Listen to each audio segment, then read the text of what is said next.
여러분 안녕하십니까? 쩐데리TV의 쩐데리입니다. 구독, 좋아요, 알람 설정까지 부탁드리겠습니다.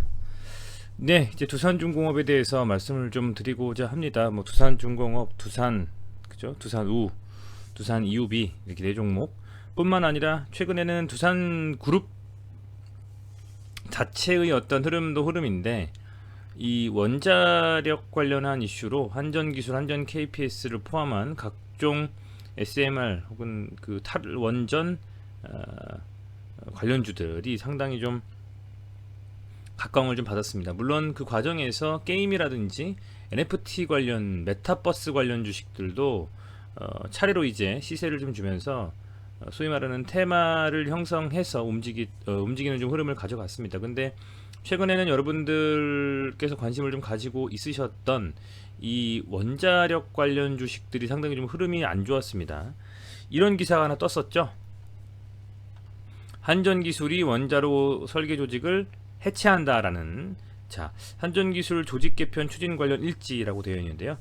이 한전 기술뿐만 아니라 최근에 이제 많은 회사들이 뭐 인사철이죠. 사실은 11월 12월 되면 인사철인데, 그 인사 관련해서 상당히 좀 많은 이슈들이 회사마다 각종 이슈들이 아마 발표가 좀 되고 있을 거라고 생각이 돼요.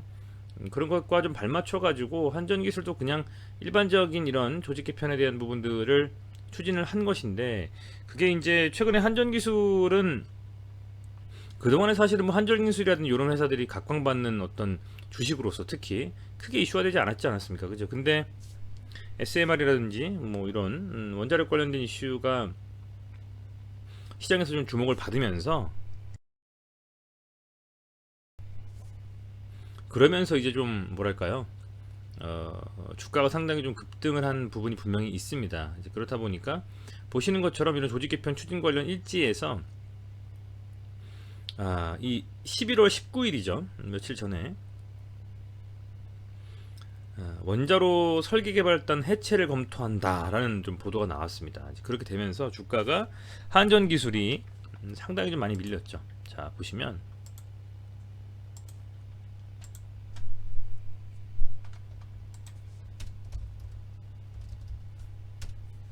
한전기술 같은 경우에 잘 가다가 이 18일 날 고점을 찍고 나서 19일에 그냥 갭으로 쭉 밀려버렸단 말이죠.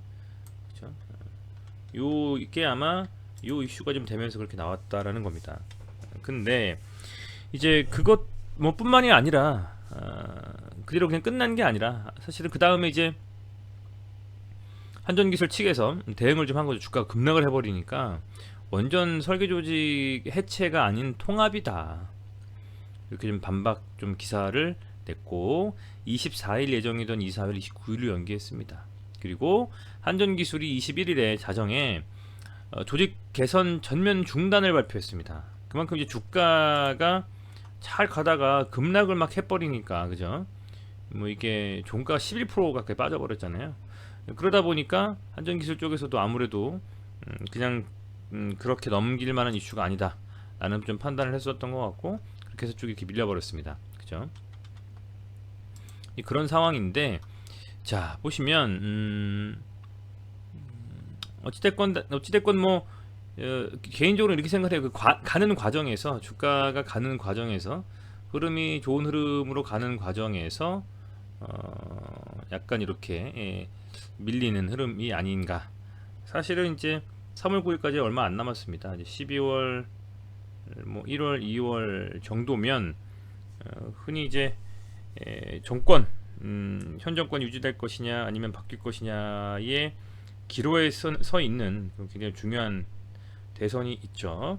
그렇게 되면 탈원전을 지속적으로 유지하는 현 정부의 정책을 어느 정도 온라인에서 따라가는 이재명 후보가 대통령이 될 것이냐, 아니면 그게 아니라 완전히 그냥 판을 바꿔버리는 윤석열 후보가 대통령이 될 것이냐에 따라서 이 원전에 대한 부분들도 분명히 이슈가 될 수밖에는 없는 상황이 돼 버렸습니다. 그렇다 보니까 사실은 뭐 뚜껑은 좀 열어봐야 되겠습니다만, 지속적으로 어쨌든 이슈화가 될 가능성이 매우 높고, 아울러서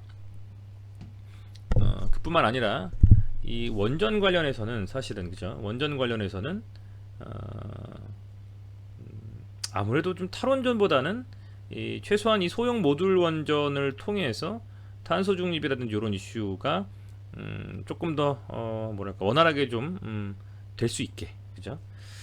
그렇게 만들어질 수밖에 없는 사실은 시류라는 것이죠. 근데 그런 과정에서 잡음이 좀 있는 거라고 저는 판단이 됩니다.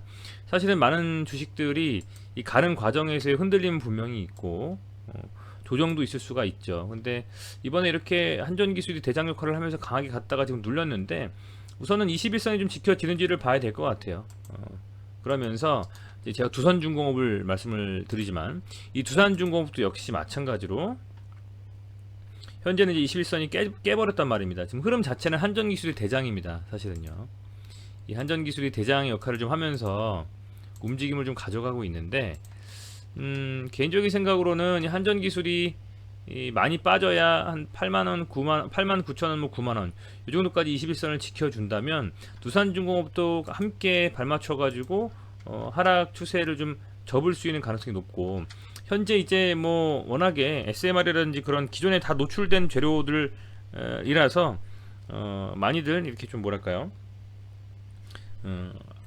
긍정적인 재료의 노출에 대한 부분은 이미 많이 노출이 됐었기 때문에 그걸로 많이 상승했지 않습니까? 근데 부정적인 재료에 대한 노출은 최근에 없었단 말이죠. 누구나 다 두산중공업은 특히 두산건설 매각으로 인해서 재무 상황도 좀 나아질 것이고, SMR 관련해서도 이슈가 있고, 뭐 뉴스케일 파워 같은 미국 회사와도 조인을 해서 추가적으로 유럽 시장도 개척할 수 있는 기술력으로 그런 부분들이 있고, 또 연말에 한수원 사장이 얘기했듯이 뭔가 좀 이렇게 좋은 좀 큰 규모의 이 수주 발표도 날 수 있다라는 어떤 그런 계속적인 긍정적인 소식들이 있었기 때문에 이제 그런 과정 속에서 어찌됐건 이 두산중공업이 잘 갔었단 말입니다. 그죠? 근데 거기서 잡음이 딱 하나 끼면서 한전기술의 이 이슈가 딱 끼면서 한번 쫙 지금 밀어준 거예요. 개인적으로는 이제는 악재가 어쨌든 간에 이렇게 한번 나와주면서 주가가 쭉 밀렸는데, 여기 라인 23,000원 정도 라인은 앞서서도 이렇게 두 번씩이나 지지 라인을 형성을 했었던 구간이란 말입니다. 이런 구간들을 잘 지켜주고, 얘가 여기서 이제 어쨌든 도지형 만들면서 살짝 반등이 나왔잖아요. 여기도 잘 좀 지켜만 준다 그러면 여기서 한번 다시 이렇게 상승할 수 있는 흐름을 가져갈 수 있는 가능성도 있다라는 생각은 좀 돼요, 개인적으로는. 다만 이제 최근에 흐름을 보면 두산중공업뿐만 아니라 이 한전기술이라든지 그죠? 얘가 사실은 대장 역할을 좀 했습니다. 한전 이제 KPS, 얘는 뭐 사실 21선 깨졌기 때문에 대장 역할은 아니겠죠. 약간 두산중공업이랑 비슷한 흐름을 가져가고 있는데, 뭐 이런 종목들이 어쨌든 간에 긍정적인 좀 흐름을 가져가고 있어서 개인적으로는 지금 좀 답답한 흐름이다라고 손 치더라도 한전기술이 완전히 밀려버리고 깨지지 않는 이상에는 두산중공업 역시 발맞춰가지고 흐름은 긍정적으로 좀 가져가지 않을까 생각이 좀 돼요. 개인적으로 좀 그렇게 좀 생각을 하고 있고, 조금은 뭐 어쨌든 흐름 자체가 답답할 수는 있겠죠. 답답할 수는 있겠습니다만, 그래도 뭐 충분히 저는 이런 흐름들이 좀 시간이 좀 지나면 얼마든지 긍정적인 어떤 추세로 갈 수 있을 것이다 라고 좀 생각을 하고 있습니다. 하고 있고, 순매수 현황을 좀 보더라도 이 두산중공업 같은 경우에는 뭐 물론 오늘 외국인이 많이 좀 이탈한 부분은 있습니다만, 연기금은 계속 사고 있습니다. 연기금은 지속적으로 좀 들어가고 있고요. 기관에서는 지금 뭐 한전 KPS가 조직을 해체하건 뭐하건 간에 담고 있는 거죠. 저는 그래서 두산중공업은 상당히 좀 긍정적으로 계속 보고 있다라는 말씀을 좀 드리고 있는 겁니다. 물론 이런 출렁임에 있어서 요 구간의 출렁임이 사실은 한전기술 때문에 나온 부분이 분명히 있는 것이고요. 아울러서 이 뭐 두산 이우비도 어쩔 수 없죠. 뭐 이 흐름에서 두산중공업이 빠져버리니까 과매도권으로 완전 진입을 해가지고 10만원 초반대로 다시 빠졌습니다. 어쨌든 이 두산 이우비도 관심 있게 좀 봐야 된다는 생각을 계속 말씀을 좀 드리는 거죠.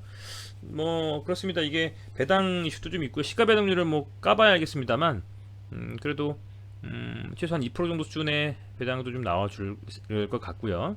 이런 어떤 흐름들도 사실은 지금 눌리는 이런 흐름에서 충분히 반전할 수 있지 않을까라는 좀 생각을 해보는 거죠. 두산 EUB하고 저는 두산중공업, 뭐 한전기술, 한전 KPS 전부 다 관심 있게 봐야 될 만한 종목이다라고 판단을 하고 있습니다. 여전히 해서 뭐 두산중공업을 말씀을 좀 드리다가 여러 가지 좀 복잡하게 좀 말씀을 좀 드렸습니다만, 현재 상황에서 어쨌든 두산중공업은 한전기술의 노이즈로 인해서 타격을 좀 받은 상태고 아쉽다. 다만 그런 흐름들이 지속될 것은 아니라고 본다 라는 것이고요. 수급도 기관이 계속 사고 있기 때문에 뭐 연기금이 아마 연말까지 계속 담으려고 하는 것 같아요. 기간이 좀 늘어질 수는 있겠습니다만 나중에 보면 이 두산중공업의 뭐 2만원대는 상당히 좀 뭐랄까요,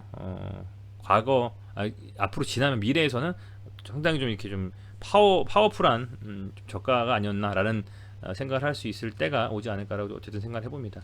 네, 어쨌든 그렇게 좀 생각이 좀 되고요. 두산중공업뿐만 아니라 이 원전 관련 주식들은 상당히 좀 관심 있게 지켜봐야 될 상황인 것 같습니다. 그런 부분들 감안하셨으면 좋겠고, 그런 부분들 뭐 감안하셔가지고 판단하시고, 여러분들께서도 투자하시는데 좀 도움이 되셨으면 좋겠네요.